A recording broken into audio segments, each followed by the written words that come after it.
आप सभी विद्यार्थियों का हार्दिक स्वागत, हार्दिक अभिनंदन। प्रिय विद्यार्थियों, आज हम पढ़ेंगे बीए फर्स्ट ईयर हिस्ट्री, जिसका फर्स्ट पेपर और उसका दूसरा पार्ट और दूसरे पार्ट का दूसरा भाग यानी वैदिक धर्म, सैंधव सभ्यता और वैदिक सभ्यता। इसके बारे में आपका जो पार्ट है, इसके बारे में पहले हमने सैंधव धर्म के बारे में पढ़ा या सैंधव सभ्यता के बारे में पढ़ा। इसके बाद हम पढ़ेंगे वैदिक धर्म या वैदिक सभ्यता क्या है। बहुत ही इंपॉर्टेंट मैटर है, इसमें से एक प्रश्न निश्चित आया करता है। इसलिए इसमें से यदि कोई बड़ा प्रश्न आ गया और आपके 20 अंक क्लियर हो गए, तो यूं मानो कि आपके लिए बहुत अच्छा ये पार्ट रह सकता है। तो इसमें से ये सरल पार्ट है। इसमें से सरल इसलिए है कि आप इसमें से अच्छी तरह से बहुत सारे प्रश्न याद कर सकेंगे। एक प्रश्न, बड़ा प्रश्न याद कर लोगे इसमें से, तो भी आपके अच्छा हो जाएगा। तो इसमें हमें छोटे प्रश्न, बड़े प्रश्न और इसके अलावा जो लघुतरात्मक प्रश्न है, वो सारे प्रश्न क्लियर होने वाले हैं। तो आप निश्चित रूप से इस पाठ को पढ़िएगा और अच्छी तरह से इसका अध्ययन कीजिएगा। इस पाठ में से आप क्या करें कि आपके पास जो कॉपी होती है, तो उस कॉपी में आप जिस प्रश्न को याद करना चाहते हैं उस प्रश्न को आप उतार लें। यानी जब आप कॉपी में उतार लेंगे तो इस प्रकार आपके पास 20 से 25 प्रश्नों का कलेक्शन हो जाएगा। और 20-25 प्रश्नों का यदि कलेक्शन हो जाएगा तो आपके निश्चित रूप से उनमें से प्रश्न आ जाएंगे। और वो प्रश्न क्या है कि आप अच्छी तरह से लिख पाएंगे और आपका स्कोर है वो हाई रहेगा। यानी एग्जाम में आपके जो नंबर है वो बहुत अच्छे आएंगे। पास होना ही हमारा मकसद नहीं है, हमारा मकसद है कि आगे बढ़ना है। तो यदि वीडियो पसंद आता है तो आप सब्सक्राइब कीजिएगा, अपने दोस्तों को भी भेजिएगा ताकि उन्हें भी इसका लाभ प्राप्त हो। तो आइए देखते हैं आज के इन प्रश्नों को और आज के इस टॉपिक को। सबसे पहले हम पढ़ते हैं वैदिक सभ्यता। वैदिक सभ्यता क्या है? देखिए, वैदिक सभ्यता की भूमिका में यदि हम देखें तो साहित्य की दृष्टि से भारतीय धर्म का परिपक्व रूप सर्वप्रथम वेदों में मिलता है। भारतीय दृष्टि का या भारतीय धर्म का जो परिपक्व रूप है वो वेदों में मिलता है। धार्मिक क्षेत्र में भारत में बहुदेववाद और एकेश्वरवाद, मानववाद, यज्ञों की प्रधानता आदि का विचार सर्वप्रथम हमें कहाँ मिलता है? वेदों में मिलता है। प्रश्न आपको यहाँ से आ जाता है, जैसे ये जो आपके मल्टीपल चॉइस वाले क्वेश्चंस तो यहाँ से निश्चित बनते हैं कि बहुदेववाद और एकेश्वरवाद, मानववाद और यज्ञों की प्रधानता का सर्वप्रथम जो विचार है वो हमें कहाँ से मिलता है? वेदों से मिलता है। वेद सत्य है और सत्य काल से परे होता है। इसका अर्थ है कि वेद शाश्वत है, यानी वेद जो है वो कभी नष्ट नहीं होने वाले हैं। अब वेद के बारे में हम जब आप वैदिक सभ्यता में पढ़ेंगे तो वेदों के बारे में पूरी जानकारी हो जाएगी हमें, यानी अच्छी तरह से हमें बिल्कुल याद हो जाएगा कि वैदिक सभ्यता से संबंधित कोई प्रश्न आएगा तो हम इस प्रकार एकदम हमारे सामने वो एक तस्वीर खुल जाएगी और हम अच्छी तरह से उनको याद कर पाएंगे। तो वेद शब्द का अर्थ क्या है? शाब्दिक अर्थ है वेद है वो विद धातु से बना है। किससे बना है? विद धातु से बना है, और जिसका अर्थ होता है ज्ञान। क्या अर्थ होता है? ज्ञान।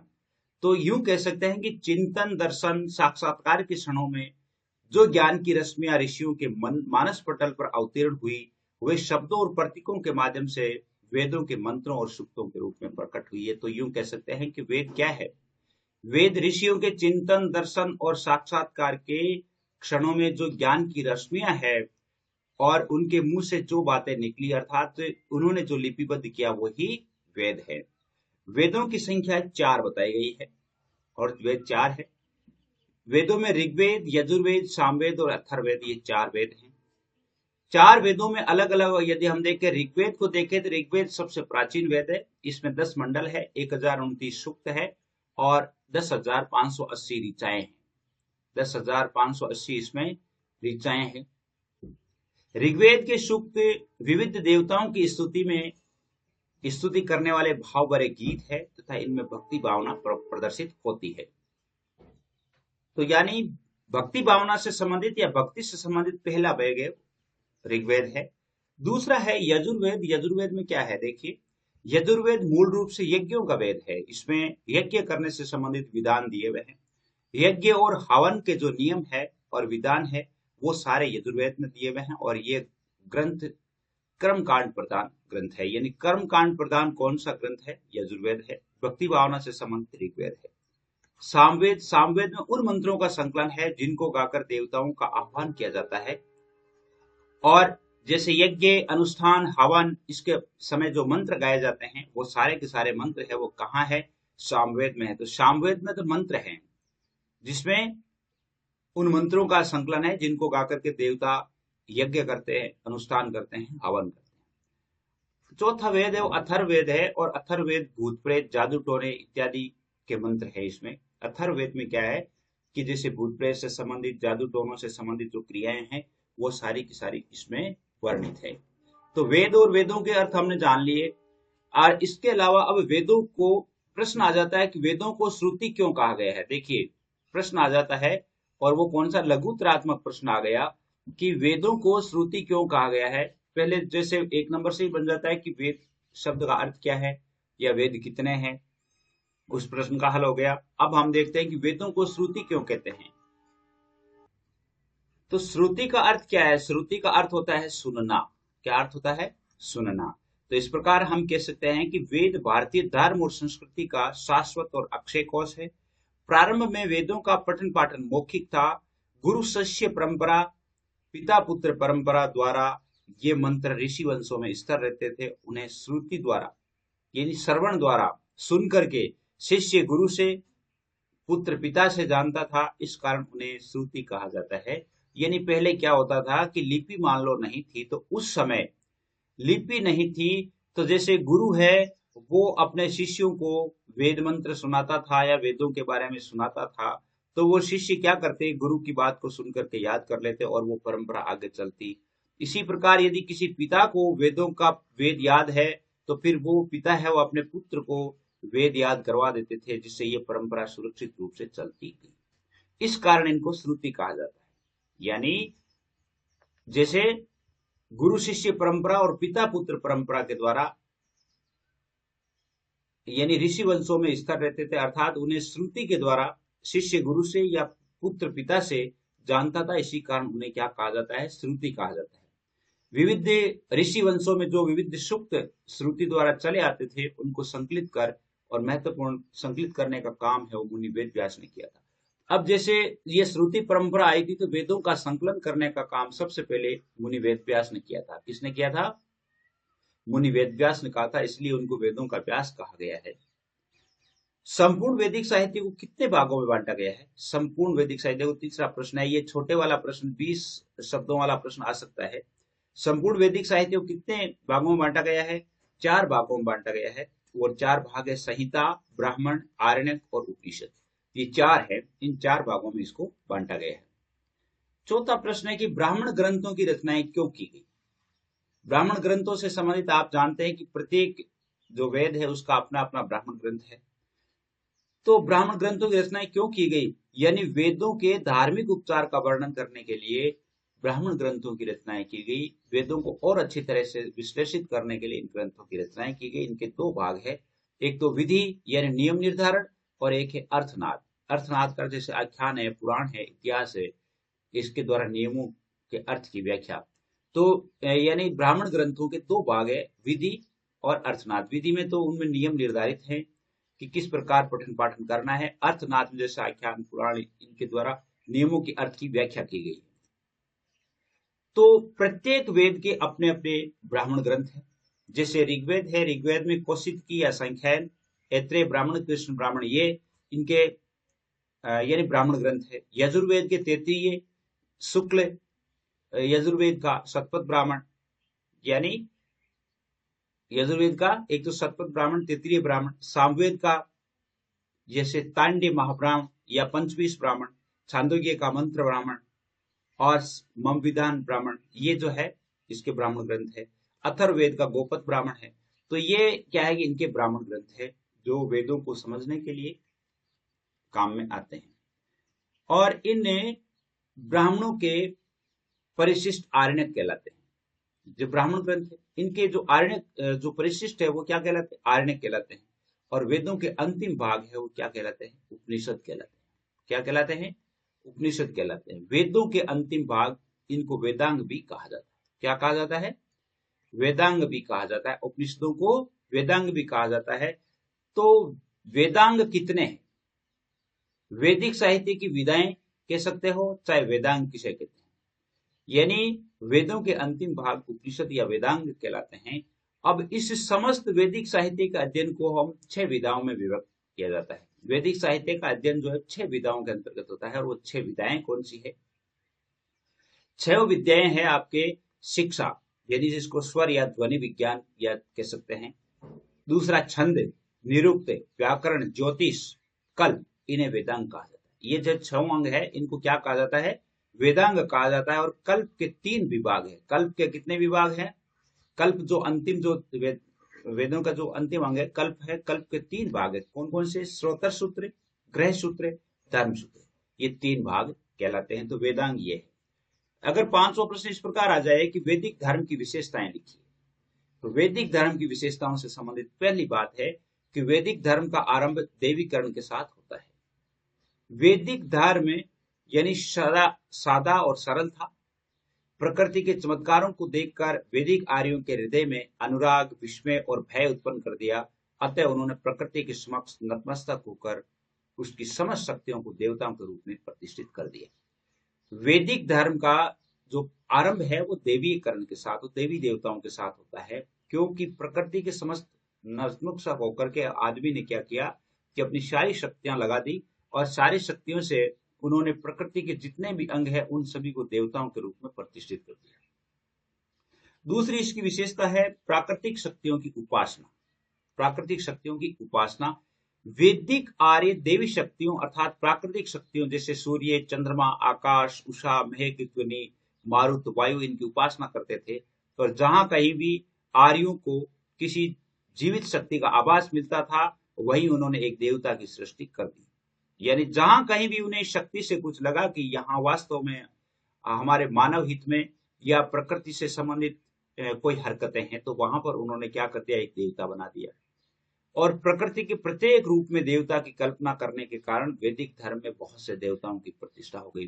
प्रकृति का प्रत्येक रूप है, यानी जहां कहीं भी वो जाते हैं, पृथ्वी पर जहां कहीं भी जाते हैं और प्रकृति का कोई भी अंग है और उस अंग में उन्हें जहां कहीं भी जीवित शक्ति मिली, तो वहां पर उन्होंने एक कल्पना करके एक देवता बना दिया। इस प्रकार क्या हुआ? वैदिक सभ्यता है वो बहुदेववादी हो गई।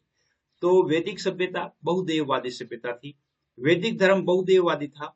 सर्वप्रथम आर्यों ने आकाश और पृथ्वी की पूजा की थी, और उनका विश्वास था कि दोनों की अनुकंपा से मानव जीवन यापन संभव है। सबसे पहले पृथ्वी और आकाश की पूजा करना शुरू किया आर्यों ने। उसके बाद इन दोनों को, पृथ्वी और आकाश को, अन्य सभी देवताओं का जन्मदाता मान लिया गया, और मानवीकरण के सिद्धांत से प्रेरित होकर आर्यों ने ब्रह्म जगत की अन्य शक्तियों को भी देवी देवताओं का रूप दे डाला। जैसे वायु चलती है तो उसको मारुत, वात, पर्जन्य, अश्विन, यम, रुद्र, पूषण आदि देवताओं का भी उल्लेख कर दिया, और इसके साथ साथ देवियां भी बना, जैसे उषा, अदिति, सिंधु, आर्यानी, सरस्वती, इनके नाम भी उल्लेखित मिलते हैं। तो उन्होंने क्या किया कि जहां कहीं भी मिला तो वहां पर देवी देवताओं के उनको नाम शुरू कर दिया। अब जैसे इसी में यदि हम एक प्रश्न आ जाता है कि ऋग्वेद में वरुण का क्या महत्व है, छोटा प्रश्न आ जाता है या बड़ा प्रश्न भी आ सकता है इसमें, ऋग्वेद में वरुण का क्या महत्व है? आकाश के देवता को वरुण कहा जाने लगा। अभी अपन उसकी पढ़ रहे हैं, बीच में ये प्रश्न जैसे मान लो वरुण नाम आ गया, तो वरुण के संबंध में हमारे एक प्रश्न बन जाता है कि ऋग्वेद में वरुण का क्या महत्व है? आकाश के देवता को वरुण कहा जाने लगा। पृथ्वी और आकाश के मध्य में विद्यमान वस्तुओं में वरुण का वास माना गया है। पृथ्वी और आकाश के बीच में जितनी भी वस्तु है तो उसमें वरुण का आवास माना जाता है। और ऋग्वेद में वरुण के 2 रूप मिलते हैं, एक तो सुख समृद्धि देने वाला यानी सृष्टि का निर्माता का, और एक विनाश या अभिशाप देने वाला। अब वरुण की विशेषताओं में बताया गया है कि उसमें आसुरी शक्ति की कल्पना भी की गई है। राक्षसी जो शक्तियां हैं वो भी उसमें समाविष्ट बताते हैं। उसकी भक्ति, पूजा और प्रार्थना से वह प्रसन्न हो जाता है और पापियों के पाप क्षमा कर देता है, यानी उसमें आसुरी शक्तियां ही है। और जब वरुण की पूजा की जाती है तो वरुण है वो उन राक्षसी शक्तियों को उससे हटा देता है और व्यक्ति पाप से मुक्त हो जाता है। वरुण की उपासना से ही आर्यों में कर्मवाद और भक्ति मार्ग के सिद्धांतों का उदय हुआ। कर्मवाद और भक्ति मार्ग के सिद्धांतों का उदय है वो किसके माध्यम से हुआ? वरुण के माध्यम से ही हुआ। अब जैसे मान लो एक प्रश्न आ जाता है कि बहिर्जगत में सूर्य का क्या महत्व है? बाहरी संसार में सूर्य का क्या महत्व? सूर्य भी वैदिक धर्म में जो है सूर्य की कल्पना कर, और सूर्य को भी एक देवता माना गया है। बहिर्जगत में सूर्य का महत्व बहुत है, यानी किसी से कम नहीं है। आर्यों ने इसे भी अपना देवता मान लिया, उसे संपूर्ण चर अचर का रक्षक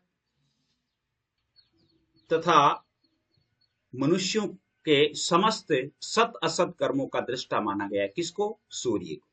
सूर्य के व्यापक रूप को सविता नाम दिया गया है। सूर्य का जो व्यापक रूप है उसे क्या नाम दिया गया है? सविता नाम दिया गया है। और सविता में सूर्य का व्यक्त और रात्रि को अव्यक्त, सूर्य में, सविता में सूर्य को व्यक्त और रात्रि को अव्यक्त रहने वाला रूप दोनों सम्मिलित है। सविता को पाप मोचन देवता के रूप में भी माना गया। तो बहिर् जगत में सूर्य का यह महत्व है कि पाप मोचन देवता के रूप में इसका वर्णन किया गया है। अगर वीडियो पसंद आता है तो जरूर सब्सक्राइब कीजिएगा। जब भी वीडियो अपलोड होता है, यानी जैसे आगे फर्स्ट ईयर ही नहीं, आगे जब हम कॉलेज में पढ़ेंगे तो भी अपनी क्लासें हैं वो डेली चलती रहेगी। ऋग्वेद में अग्नि का क्या महत्व है? ऋग्वेद में अग्नि का क्या महत्व है? ऋग्वेद में अग्नि का विशेष महत्व है और बड़े पैमाने पर उसकी प्रार्थना की जाती है। ऋग्वेद में अग्नि की प्रार्थना संबंधी लगभग 200 मंत्र है। कितने मंत्र हैं? 200 मंत्र है और उसकी लोकप्रियता और महत्व को प्रकट करते हैं। यज्ञ में अग्नि का विशेष महत्व था, इसलिए उसे पुरोहित यज्ञ या होता के नाम से जाना जाता है।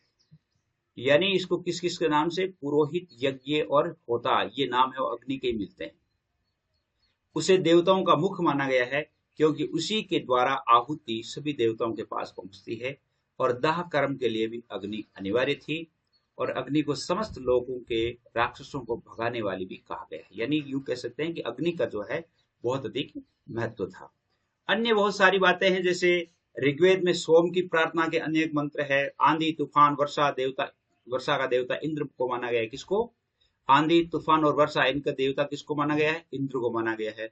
और ऋग्वेद में इसे सर्वाधिक शक्तिशाली देवता माना। अगर मान लो प्रश्न आ जाता है कि ऋग्वेद में सबसे शक्तिशाली देवता किसे माना गया है, तो सबसे शक्तिशाली देवता है और इंद्र को माना गया है। और इंद्र को आंधी तूफान और वर्षा का देवता माना गया है। उसे आकाश, अंतरिक्ष और पृथ्वी से भी अधिक बड़ा माना गया है। इंद्र को इससे भी बड़ा माना गया है और ऋग्वेद में इंद्र से संबंधित लगभग 250 ऋचाएं हैं। 250 इंद्र की स्तुतियां उसमें मिलती है। अब चौथी जो विशेषता है वैदिक सभ्यता की, वो है देवी देवताओं के वर्ग। ऋग्वेद में 33 देवताओं का उल्लेख है जिन्हें 3 वर्गों में बांटा गया है। कितने? 3 वर्गों में।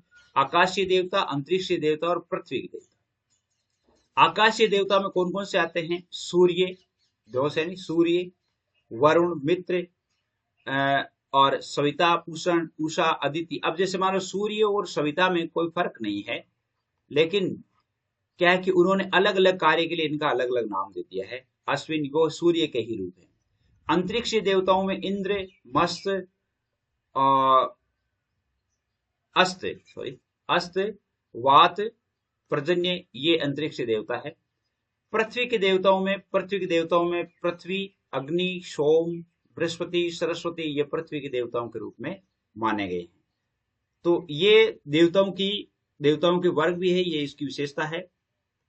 इसके अलावा आपके इसकी पूजा और उपासना विधि क्या है? जैसे वैदिक धर्म के अलावा अपने जो सैंधव धर्म में पढ़ा था पूजा उपासना विधि, तो वैदिक धर्म में पूजा उपासना विधि क्या है? वैदिक आर्य अपने देवी देवताओं को प्रसन्न करने के लिए 2 तरीकों से पूजा उपासना करते थे। एक तो प्रार्थना स्तुति के द्वारा और दूसरी यज्ञों के द्वारा। तो 2 चीजें इसमें यहाँ पर थी, एक तो प्रार्थना स्तुति थी और दूसरी थी यज्ञ विद्या। तो इन दोनों तरीकों से है वो अपने देवताओं को पूजते थे। वैदिक सभ्यता में यज्ञों का क्या महत्व था? ये प्रश्न आ जाता है कि यज्ञों का क्या महत्व था। तो यज्ञों का महत्व ये था, ये आर्यों की उपासना का मुख्य अंग था। यानी यज्ञ जो है आर्यों की उपासना का या पूजा का मुख्य अंग था, इसलिए ऋग्वैदिक धर्म को यज्ञ धर्म भी कहा जाता है। यज्ञों में अन्न, घी, मांस तथा सुगंधित सामग्री की आहुति देकर आर्य अपने देवताओं से लंबी आयु, पुत्र पौत्र, धन धान्य की प्राप्ति, शत्रुओं का विनाश करने की प्रार्थना करते थे।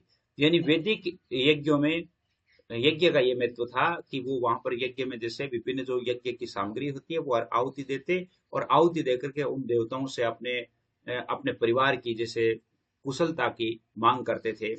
और प्रारंभ में प्रत्येक आर्य यजन कार्य स्वयं करता था। पहले जो है आर्य जो है वो यज्ञ का काम स्वयं कर लेता था, लेकिन बाद में ब्राह्मण या पुरोहित की सहायता ली जाने लगी। बाद में ये प्रक्रिया और अधिक जटिल हो गई और फिर ब्राह्मण के बिना हुई नहीं। वैदिक काल और उत्तर वैदिक काल में अंतर बताइए। वैदिक काल और उत्तर वैदिक काल में क्या अंतर है। उत्तर वैदिक काल में भी बहुदेववाद की प्रतिष्ठा थी और वैदिक काल में भी थी।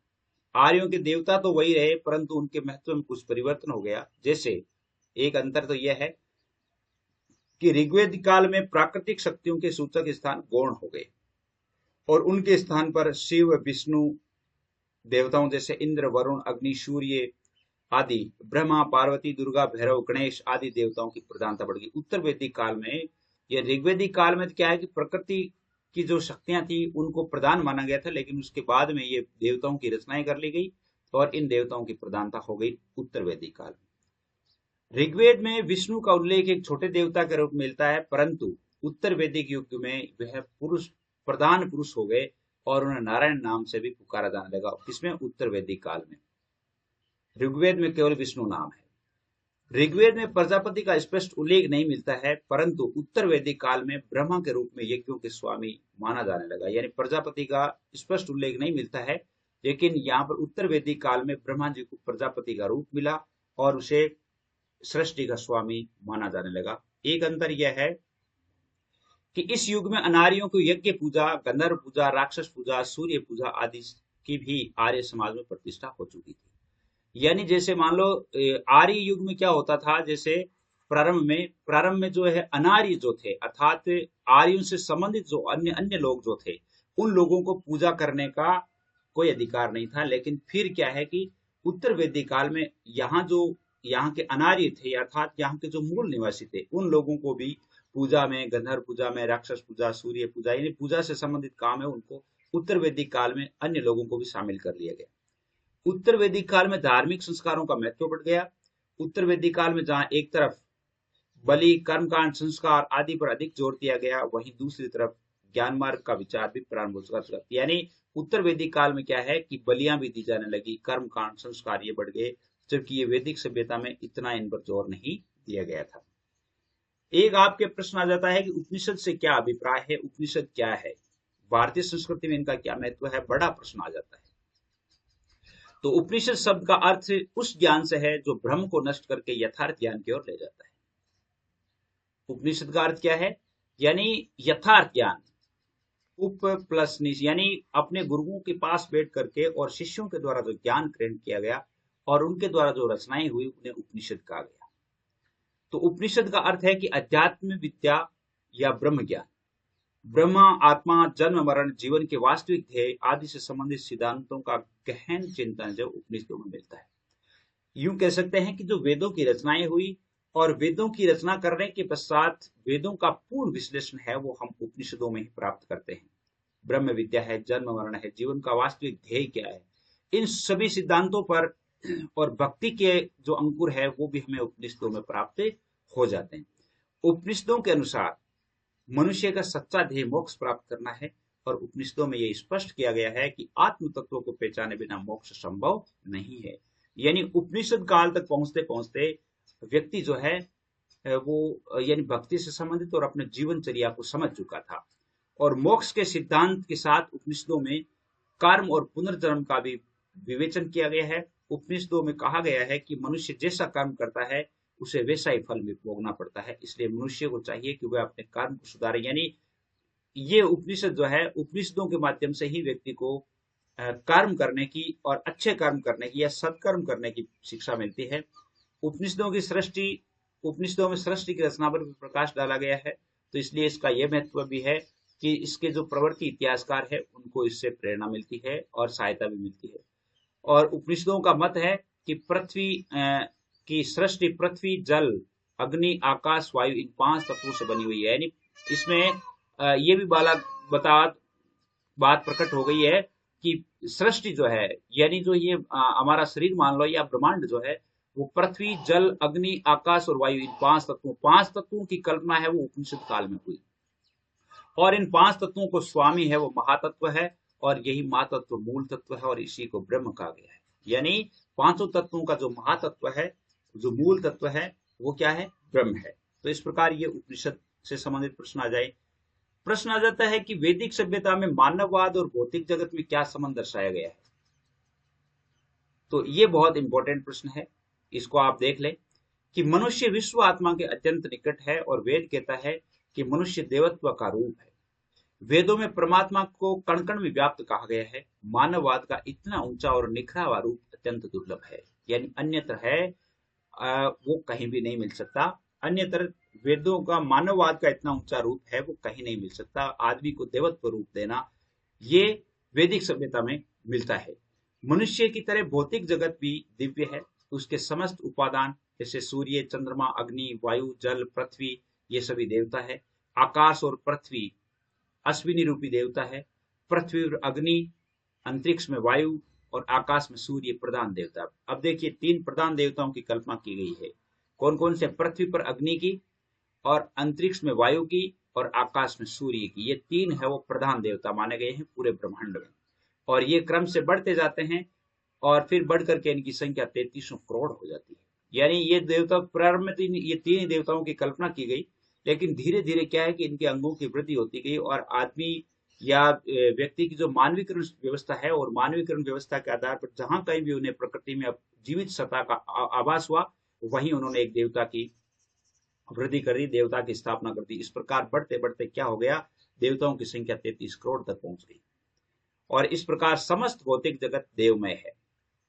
प्रकृति का प्रांगण देवताओं से परिपूर्ण है। वस्तुतः सभी देवता एक विश्वात्मा का अंग है और एक दूसरे के संपर्क से उत्पन्न होते हैं और एक दूसरे के रूप है। यानी कहने का अर्थ हम ये कह सकते हैं कि संपूर्ण जो पृथ्वी है या संपूर्ण ब्रह्मांड है, उनकी शक्ति एक ही ब्रह्म है, और उसी ब्रह्म से क्या है कि अलग अलग देवताओं की उत्पत्ति होती है। यज्ञों का क्या स्वरूप था? यज्ञों का स्वरूप, यज्ञ कैसे किए जाते थे? प्रकृति, समाज और मनुष्य के व्यापारों में एकरूपता है। ये सब एक व्यापक समन्वय और संविधान से बंधे हुए हैं, और मनुष्य को निरंतर इस समन्वय को आत्मसात करना पड़ता है और इसके लिए विश्व की शक्तियों से संपर्क स्थापित करना पड़ता है। और इन संपर्क स्थापित करने के लिए जो बाहरी प्रतीकों के रूप में जो बाहरी उपचारों की आवश्यकता होती है, उसे यज्ञ कहते हैं। देखिए कितना अच्छी बात है। यज्ञ क्या है?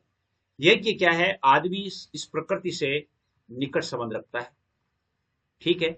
अब निकट संबंध रखने से क्या है कि वो पृथ्वी से समन्वित होना चाहता है, प्रकृति से कुछ प्राप्त करना चाहता है, और इस प्राप्त करने के लिए वो क्या करता है, इस पृथ्वी की जितनी भी शक्तियां हैं उन सभी के संपर्क में आता है। इनके संपर्क में आने के लिए वो कौन से उपचार काम में लेता है, कौन सी साधनाएं काम में लेती है, वो क्या कहलाता है? यज्ञ कहलाता है। यज्ञ का स्वरूप क्या है? देखिए, विश्व में जो सृजन, निर्माण और विकास की अविरल धारा बह रही है तथा मन, प्राण और भूत का जो अविरल संयोग वियोग हो रहा है, यही यज्ञ है। पृथ्वी का सृजन, निर्माण और विकास की धारा, मन के प्राण, भूत और अविरल संयोग, अर्थात मन की जितनी भी क्रियाओं के माध्यम से हम प्रकृति से कुछ प्राप्त करना चाहते हैं, प्रकृति के प्रति समर्पित होकर के और जो काम करते हैं, बाहरी जो साधन काम में लेते हैं, वो सारे क्या कहलाते हैं? यज्ञ कहलाते हैं। और मानव शरीर में जीवित रहने और सांस लेने की क्रिया भी क्या है? यज्ञ है। तो ये पाठ था, और यज्ञ से संबंधित थोड़ा और है कि यज्ञ मनुष्य और प्रकृति के बीच प्रतीकों का सेतु बनाते हैं। इससे मनुष्य प्रकृति से नाता जोड़ता है, उसकी शक्तियों का उपयोग करने की क्षमता प्राप्त करता है।